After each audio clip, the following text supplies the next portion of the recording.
আরে কি করছেন আপনি? আমি অয়ন, নাম্বারটা সেভ করে দিলাম। আপনার যদি কোনোদিন মনে হয় যে আপনি আমার ব্যথার মেডিসিন দিবেন, তাহলে আমাকে একটা ফোন দেন।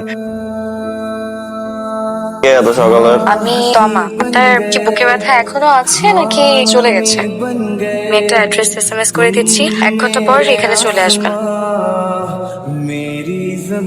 আমি বাড়ি থেকে পালিয়ে আসছি। পালিয়ে আসছেন কেন? এই কথা না হয় পরে বলি। আপনার বুকে ব্যথা কমেছে? এক মিনিট, হ্যাঁ। মেয়ে তো পালায় চলে আসছে। তা বিয়ে করে বাসায় নিয়ে যা। আচ্ছা ঠিক আছে। আচ্ছা মানে চেনা নেই জানা নেই আর মেয়ের তুই বিয়ে করে সংসার করবি? মেয়ে জানতে চানি দিয়া যা। বাসা কোথায়? 13 নম্বর সেক্টর 4 নম্বর রোড। আসেন।